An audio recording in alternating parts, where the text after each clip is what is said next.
is good, YouTube? Quinn Wade Basketball Analysis coming to you with a quick video. I wanted to let you guys know I got some new merchandise available, not just t-shirt anymore. I got different type of t-shirts, different type of shirts and logos that you can purchase on my spread shirt, and also hoodies now.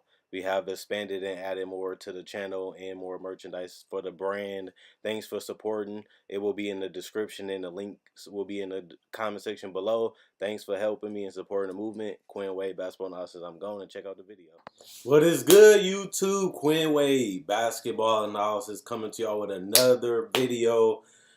We just seen we done seen the Detroit Pistons they got the brakes beat out of them. It was an embarrassing performance, and at the end of the day, there's nothing you can really do about it if you look at it from that perspective. All you can do is go out there and compete. Obviously, it got even worse when Drummond was just so frustrated of being on the court and getting absolutely destroyed, and it's hard to swallow when you're trying to play hard and you want to win and you're in the playoffs and you want to make a name for yourself and you want to give your team the best chance of winning. I think Drummond did it primarily because he knew the game was over and he was embarrassed. So he wanted to get out of the game, and he used Giannis as a scapegoat to do it. Because I feel like Drummond, everybody knew it was frustration, but it's basically like quitting. You do this foul knowing that it's going to get you ejected, and that doesn't do well for your team. What does well for your team is going out there competing, going out there not giving up, and going out there giving them a chance of winning, not doing something intentionally to get you out of the game. So I thought it was a little immature for Andre Drummond, a guy that been to the playoffs before, a guy that has played against LeBron and them in the playoffs and lost. But it was just an embarrassing effort. I think that people dislike my Bucks video, but it's the truth. The Bucks are just so significantly better. Plus, they just got Mirotic back. Plus, if they sweep the Pistons, which a lot of us predict that they will, that gives you more opportunity to get Brogdon back healthy. He's a guy that is crucial to their ball handling and their three-point shooting and probing the defense, getting floaters and playing well in the pick and roll. He's a valuable asset for them, and we all accept that and all know that because Brogdon has been one of their best players. He's a Rookie of the Year, and that means you contribute to winning, and he has been able to do that so far. But the quicker they get rid of the Pistons, the faster they can get healed up, get some break, get some time.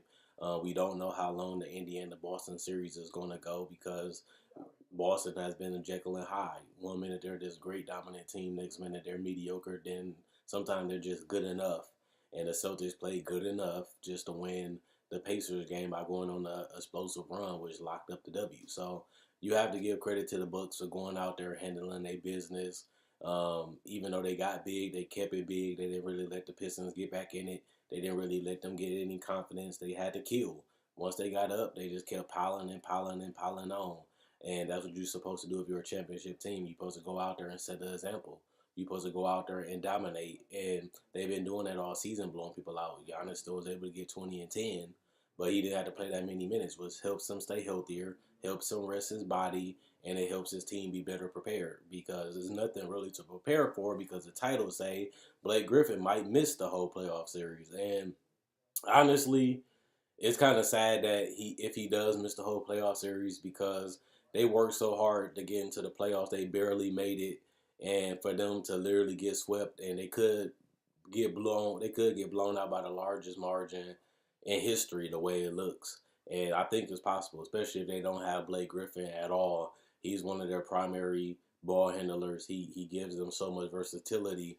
But like I told you guys in the playoff prediction, it ain't going to be the same Blake anyway. It ain't like you getting Blake Griffin for 5 years ago. It ain't like you getting Blake Griffin from this season. His knee is so bad that he had to miss a playoff game. Not only that, he missed some games in the regular season before the playoff game even started, which means he's still not 100%. He's not even playable right now. And that was before they even started the playoffs. And you work so hard to get to this point, and then you realize I'm the 8th seed. They could have locked up the 6th seed a couple months ago. They would have had a good chance against Philly if Blake was healthy. But even with Blake healthy, I still felt like they was going to get swept. They just don't have enough firepower. They don't have enough offense. They don't have enough shooting. The Bucks is long, lanky. They match up well. They can go big with them. They can go small with them, and they can stretch it out where Drummond can be inefficient. He's not a great defender. He's not a great rim protector, and we all know that. But with guys like Brook Lopez and Mirotic and Giannis, they can get him out. And one thing he did well was let Giannis take the three. But if Mirotic was healthy, you couldn't be able to do that because all you do is put Brook Lopez at the 5, or you can put Mirotic at the 4, and both of those guys can snipe from the 3-point line, which means he can't really sag off anybody because he's basically sagging off to stop people from going to the paint. But he's giving Giannis the 3, and it didn't really make that much of a difference anyway because the Pistons just couldn't score a damn basket. And that's what I'm saying. Even if Blake Griffin comes back, I don't even know if his 25 will even matter, considering that he's going to have to literally try to single-handedly get 30 to 40 points a game. And I don't even think that'd be enough because the Pistons doesn't play defense, and their offense is confusing. One minute they a team that can play and pick and roll and get the shots that they want, but Reggie Jackson has a difficult time knocking them down. If Drummond not dunking, he has a difficult time because he can't really do anything other than that offensively. And then Blake Griffin, can he really blow past people? Can he really get that lift? Is his jump shot even going to be there, considering that he having so much stiffness in his movement? And on top of that, you need that type of lift when you're shooting your jumpers. And if your legs is not together and you can't get the right bounce, it's going to be hard for him to even shoot the 3 and get to the basket when he don't even have the movement and the mobility to do it. Plus, on top of that, they can put Giannis on him. You're already slower. You're already injured. And then you have a long, athletic, lanky defender that can block your shot, that can stay with you athletically, and can hold you down physically to the point where you're going to have to score on a switch.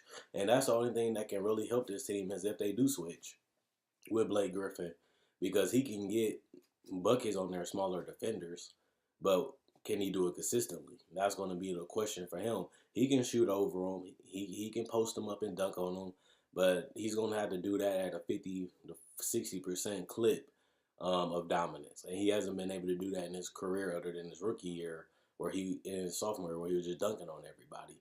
But he's so perimeter oriented. I don't even think that he'd go to the post enough to make a significant difference for them to win. So if Blake Griffin doesn't play, I think this team is going to get blown out by a historic level because they just don't have the defense. They just can't score enough points. They really don't have any mismatches or people they can exploit. They don't really have a lineup that can really take them to the next level. And losing their best player, all-star, all-NBA player in Blake Griffin, that hurts also. And if I'm Blake Griffin, I want to play. I want to go out there and compete because the whole point of playing in the regular season is to make it to the playoffs so you can have a chance to win the championship. But the way this team is built with the Bucks and the way they match up against the Pistons, I don't really see them really doing anything. And if I was Blake Griffin, is it really worth making the injury worse? Because we don't really know what's wrong with his knee, really. If it's and his inflammation too, that takes a while to go down and the swelling going down, and it can actually get worse depending on how he's getting the knee taken care of. Is it really worth if we go down 0-2 to come back at home and literally play game 3 and 4, knowing that I'm not healthy, I can't really contribute to us winning enough because Blake Griffin won't be enough the way he is right now. So I really want to know what's going to happen. I really want to know is he even going to consider playing if he doesn't play game 2 or 3? Is it even really worth him coming back for the rest of the season, knowing that they could be down 0-2, 0-3, going back to Detroit for game 4 because they guarantee 4 games even if they lose them all? It's unfortunate because I really thought this Piston team was mediocre anyway. But losing Blake Griffin makes them not even a playoff team. It makes them like a lottery team. I think they'll win about 20 games at the max without Blake Griffin. It shows you how great of a player that he is, that they was able to win as much and how healthy he was able to stay. He's a guy that's injury prone and all that, but he was able to stay healthy enough to help them get to the playoffs and really have one of his best seasons of his career. The only problem is he got injured at the wrong time because if he would have stayed healthy, they could have made a run at that 6 seed. Even though I doubt they beat Philly, they would have had a better opportunity than beating a team like the Bucks, who are the best team in the NBA record-wise, and they've just been obliterating people all season. And honestly, Blake Griffin not being healthy finishes that off. So let me know what you guys think. Should Blake Griffin come back? Should he wrap up the season? Is it even worth risking further damage to his knee? They say it's tendonitis. Some people say it's inflammation. Some people say something else. Is it really worth bringing Blake Griffin if he doesn't play in game 2 or 3, or even if he missed the whole playoffs? This team is just stuck with Reggie Jackson, Andre, and Blake Griffin making so much money. It's so hard for them to make upgrades. It's so hard for them to get talent because of their contracts and because of the cap space that they have locked up to those players.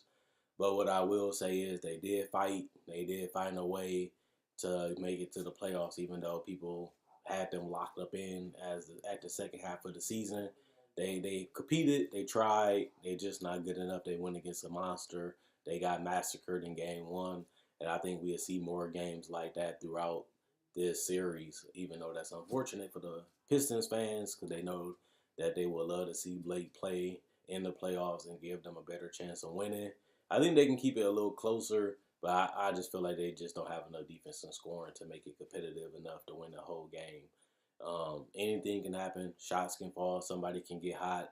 So you still play the game to see what happens. You still play the game to have a chance to win. That's the whole point of suiting up. You never know what's going to happen. But other than that, game 1 went exactly like a lot of us planned, which was a blowout, a significant blowout. So let me know what you guys think about Blake. Is you mad at Drummond for doing a technical just to escape the embarrassment? Do you think he did the right thing? Do you think that he just got tired of Giannis obliterating him at the rim? Or do you think he could have handled it more mature, more professional, and then he didn't even want to answer any questions about it when he know he did it intentionally? And honestly, the reason was to get out of the game because they was getting embarrassed. But Blake Griffin, if he really wants his team to have a chance of not getting swept, getting on the court helps that, but I still don't think that'd be enough to even win a game. So I think he's really considering his health, same with the team, and I think they realizing that it's not worth even trying to damage his knee even more just to play, 1 or 2 games in this series. Even though it could go longer, I still think they get swept. So check out my website, analysisplayground.com. Link will be in the description, comment section below. Check out my Facebook page, analysisplayground.com. Link will be in the description, comment section below. Like on Facebook to show support. Thanks for everybody that likes on Facebook. Thanks for everybody that likes the videos and comment and keeping the activity on the channel. And thanks for everybody that been buying merchandise and supporting the movement. And I really do appreciate everything you guys do, whether it's liking, comment, or watching a video in general. I make videos just like this, playoff predictions, summer league, NBA draft coverage, season preview, trade deadline, buyouts. I also cover breakdowns and for the legends, the rookies, and just regular players and teams. I bring all things NBA. So if you love the NBA, you love this type of video, you love breakdowns, I give you all of that and even more than that on this channel. And I try not to miss a day. I try to come with a video every single day to give my subscribers, and I've been able to do that for almost a year now.